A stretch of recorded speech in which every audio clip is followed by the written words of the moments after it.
What do you call a groundhog that eats too much? I don't know. A roundhog. Okay, this is my personal favorite. I saved it for last. Why was the groundhog depressed about his death? He was a sad groundhog. Probably not. Close. He was having a bad layer day. That's a good one. Anyways, welcome to Upper Valley Access. Your monthly video magazine. A lot went on this month, a lot more than just Groundhog Day. We listened to one ski lover talk about her relationship and feelings about climate change. Vermont Humanities Council sponsors First Wednesdays, which take place at the Norwich Congregational Church, and they're hosted by the Norwich Public Library. Yes, and so this First Wednesday in February, Emily Bernard, a UVM professor, talks about Toni Morrison's novel, Beloved. And there's also a phenomenal panel at Dartmouth this month featuring women leaders in the Upper Valley, and they had some really powerful stories. And Barbara Krenitz also got a singing Valentine on Valentine's Day from the North Country, North Country Chordsmen. Heart of my heart, I love you. Life would be naught without you. Light of my life, my darling, I love you. I love you. I can forget you never. From you I ne'er can sever. Say you'll be mine forever. I love you, only you. The North Country Chordsmen love you. Oh, thanks. I love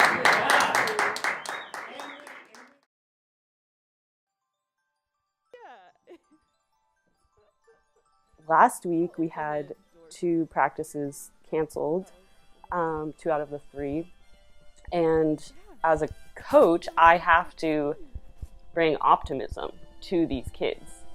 And I have to stay really positive. And some coaches seem to be eternally optimistic. But for me, I feel so deeply connected to climate change, having studied it in the classroom and then just on my own with my own awareness, I guess, that I feel like I'm lying to them.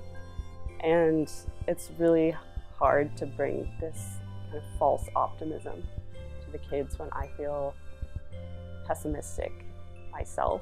I think coaching makes me get through it a bit more though, because you're surrounded by other coaches and parents who are saying, "Ooh, we have an inch on the golf course, practice is on today," and we just strap on our worst skis and go tool around on the green and white speckles, and practice happens. So kicking and gliding, kick is the back part, glide is the forward part. Kick and glide. Being an environmental studies student in college was not always easy because I immediately brought what I was learning intellectually into my own life and my own landscape. And I also was fortunate enough to be studying this abstract environment in my own home environment, so to speak, going to college very close to my home.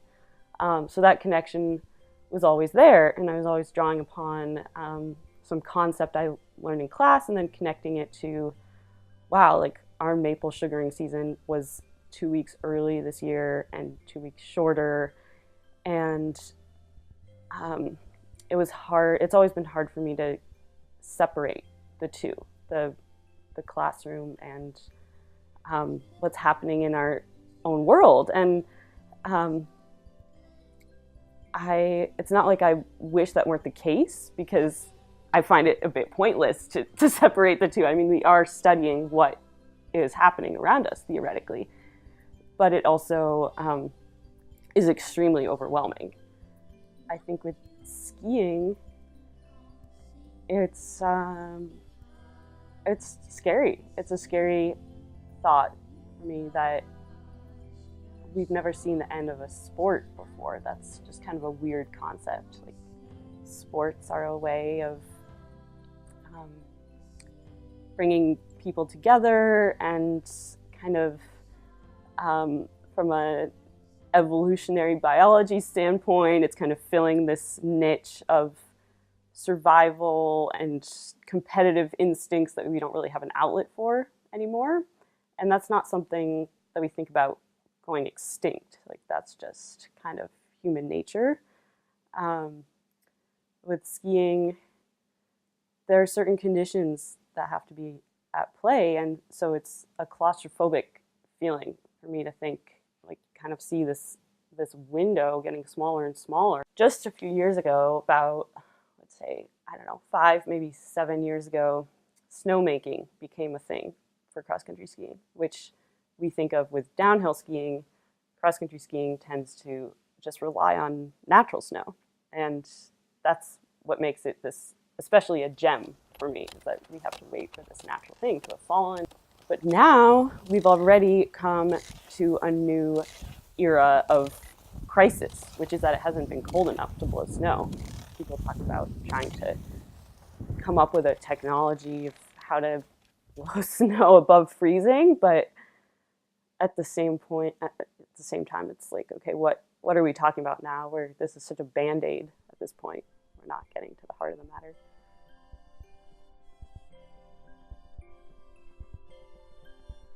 That we're in a climate crisis. We're in this new era. It's taken on a whole other form of severity, that these two kind of exponential jumps in the transformation of the sport have happened within a decade.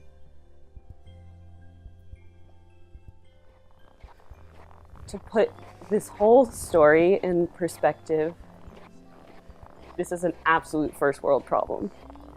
To be able to ski is such a privilege. It still is an extremely white sport, cross-country skiing, and me complaining about our lack of extra blue days doesn't even touch the surface of those who are really, really being affected in coastal areas and those with the fewest resources to fight for justice. And I really see climate change as this tragedy that is affecting the poorest first and the privileged last. And we're in the stage of it affecting the poorest right now. Climate change-minded people tend to do a lot of talking, and the question is always, so what's the doing we do at this point? And of course, I don't have the be-all, end-all answer, and it's so overwhelming. I think about that every day in my own hypocrisies in my own life, of probably the most obvious one being driving to find snow. The more we drive, probably the less snow we'll have. Who knows, really? I mean, I don't understand everything about climate change, and I think even climate modelers don't necessarily know everything. But I like to think of it as a mindset and an outlook of just awareness, and trying to, even when we do use plastic bags for something, or we do get in our car, or I don't know, we buy something with packaging, and we get on an airplane, you know, kind of the exponential version of all these other examples I just mentioned, just to have awareness and to try to think about all the connections of our actions to the earth and to our landscape, and to try to always make the best choice we can given the circumstances that we have.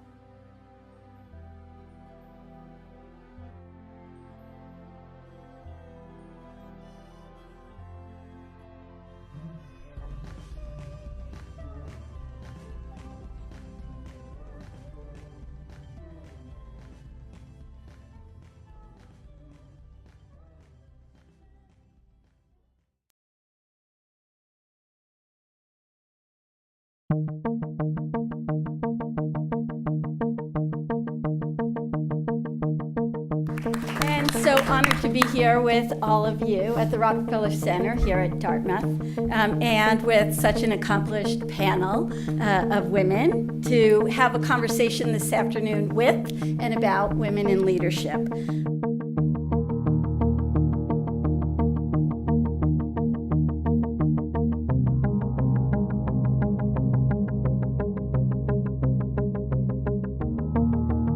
There was a study done last year, a comprehensive study of the state of women in corporate America, and it was done by the McKinsey & Company and Lean In Org. And I want to just start out with 4 biases that they found are commonplace in corporate America. The first one is the likability bias. That's the one that says that success and likability are positively correlated for men. Unfortunately, for women, they're negatively correlated. The second bias that they found was performance evaluation bias. So male performance is often, overestimated compared with female performance. The third bias is performance attribution. So women get less credit when they have successful outcomes. And the last bias that they found is pretty commonplace is the maternal bias. So they said that motherhood triggers assumptions that women are less competent and that they're less committed to their job and their careers. So they tend to be held to a higher standard, and they tend to be offered fewer opportunities.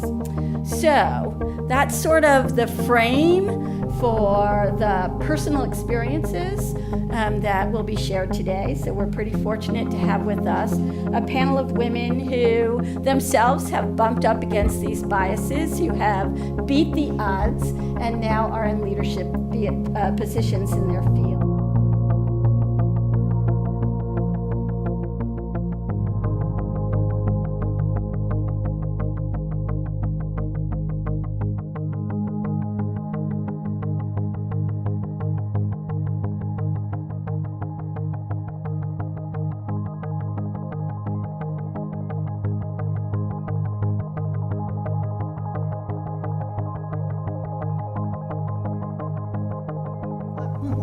My dad's a banker, and that made sense, so I started as a teller.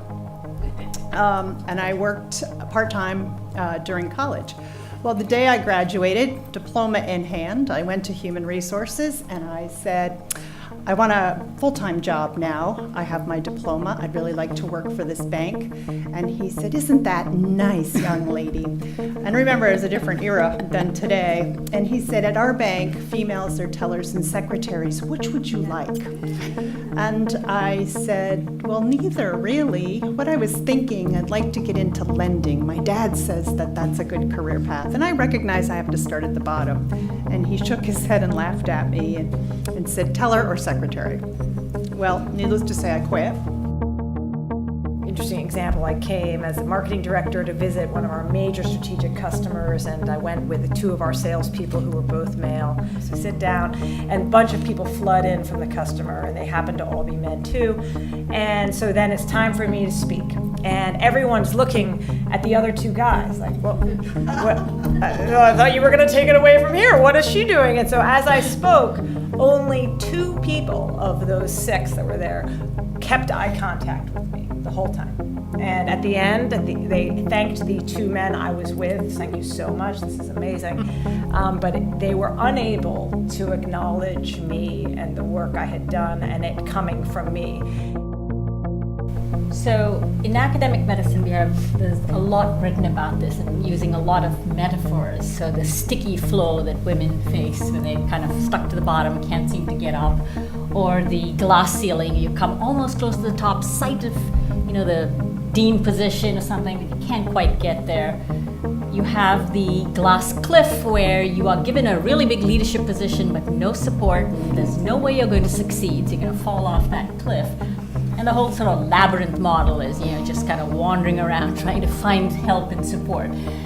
It does seem, ironically, with you, and the other thing I think they talk a lot about is the stereotype threat. Stereotype threat being if you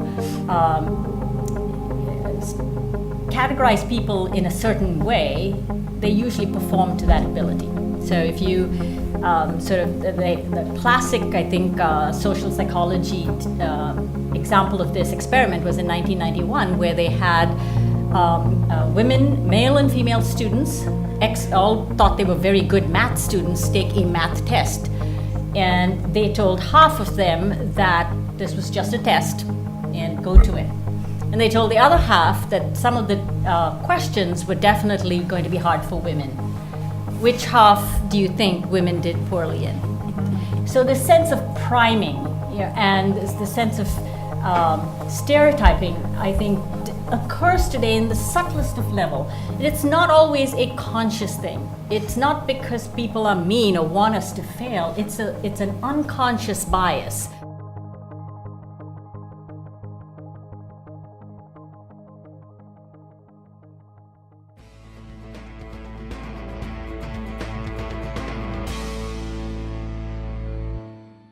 Respects, some of his initiatives didn't pan out, and I'm thinking of a water bottling company was going to be moving from, I think it was Randolph to Claremont, and they even built a building. Of course, that was just before the Great Recession, and the bottom fell out of the bottled water market. So well, that's what I tried to tell that my friend. Company and the jobs it would have brought evaporated, pardon the pun. Well, that's what the city, at the request of the administration, raised the water rates while the company was considering, no, actually after they had said they were going to be relocating, the water rates were raised and that was, in my opinion, kind of a greedy move.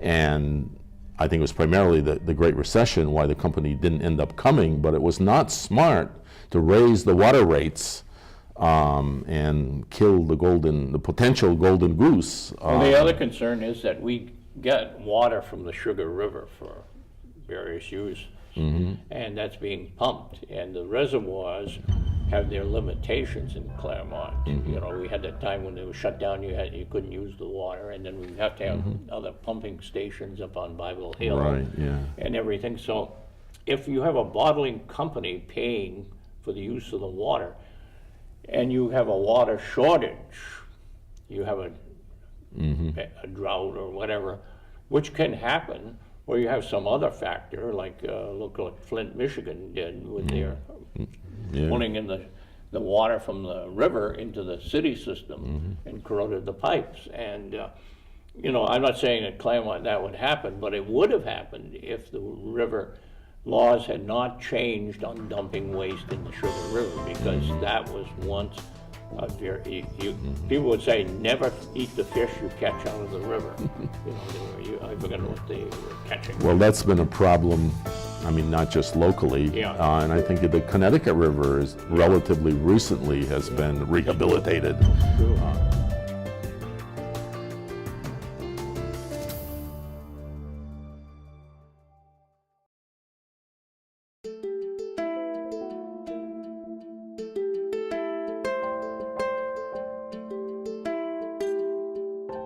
Good evening, everybody. My name is Lucinda Walker, and I'm the director of the Norwich Public Library. Thank you so much for coming out tonight.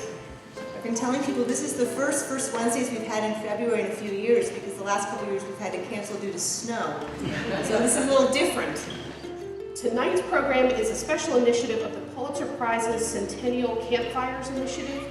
It's a joint venture of the Pulitzer Prizes Board and the Federation of State Humanities Councils in celebration of the 2016 centennial of the Pulitzer Prize. It is my great pleasure now to introduce Emily Bernard. Emily is Professor of English and Critical Race and Ethnic Studies at the University of Vermont. Most recently, she was named a recipient of a 2014-15 Creation Grant by the Vermont Arts Council. So please join me in welcoming Emily Bernard.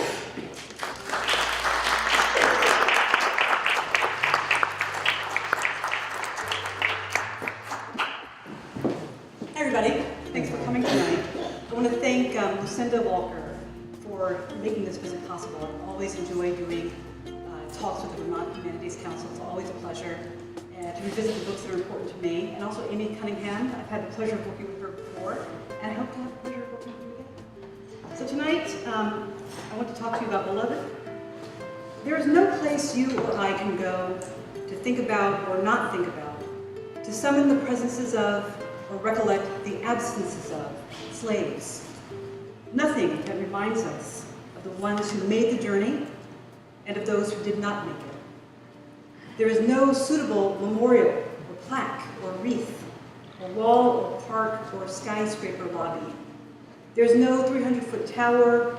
There's no small bench by the road. There is not even a tree sword, an initial that I can visit. You can visit Charleston, Savannah, or New York, Providence, or better still, on the banks of the Mississippi. Because such a place does not exist that I know of, the book had to. Toni Morrison from a 1989 interview in the World magazine. Toni Morrison's inspiration for her Pulitzer Prize-winning 1987 novel, Beloved, is a newspaper clipping in the Black Book, a 1974 scrapbook of sorts, the African-American experience. In its pages were photographs of black men being lynched while white men stood by and smiled.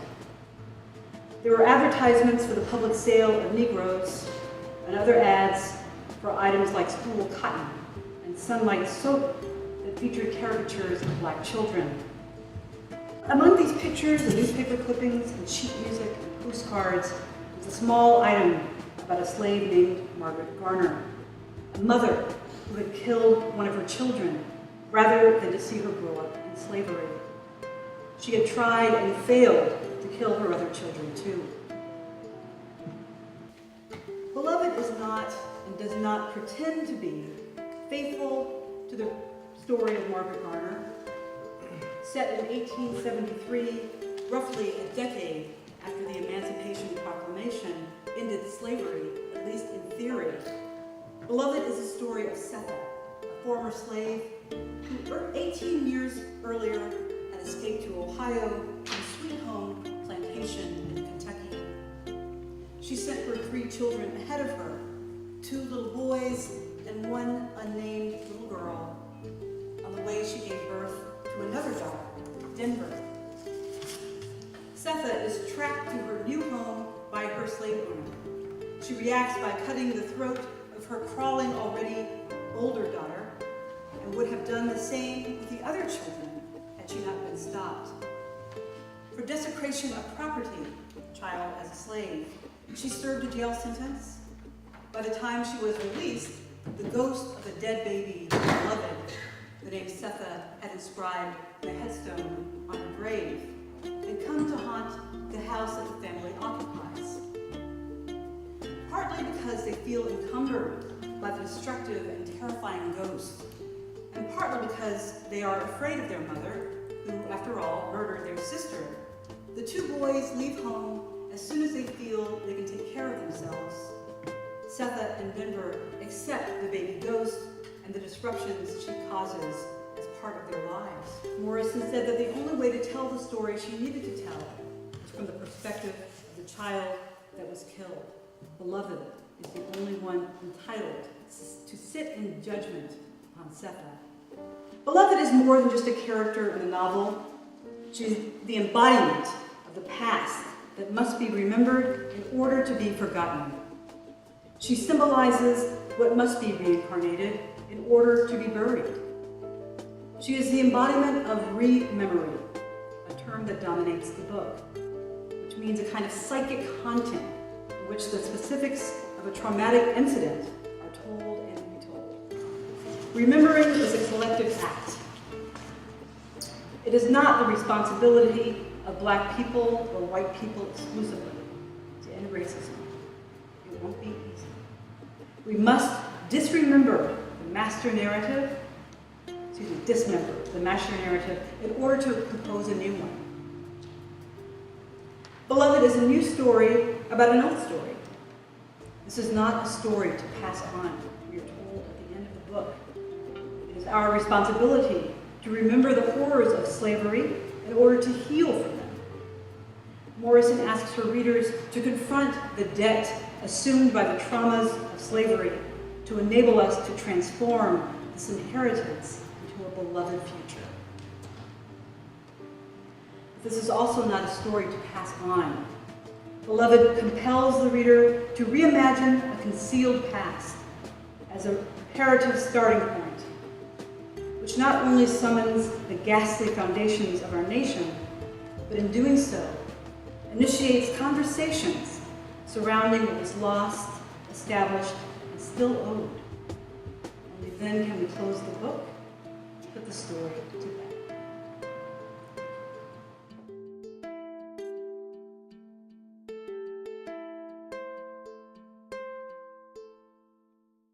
And don't forget the social event of the season, the 88th Academy Awards in White River Junction, sponsored, put on, hosted by Revolution. Schmoozing begins at the Coolidge Hotel, then you ride the limo around the block and continue your schmoozing after you walk the red carpet right into Revolution. And so be sure to join them this Sunday at 7, February 28th. The whole event is free and alcohol is cheap. It is a Sunday, though. Sounds like a great event. Yeah, looking forward to it. We hope you enjoyed this month's magazine. Be sure to come visit us at the Tip Top Media Building, 85 North Main Street, White River Junction.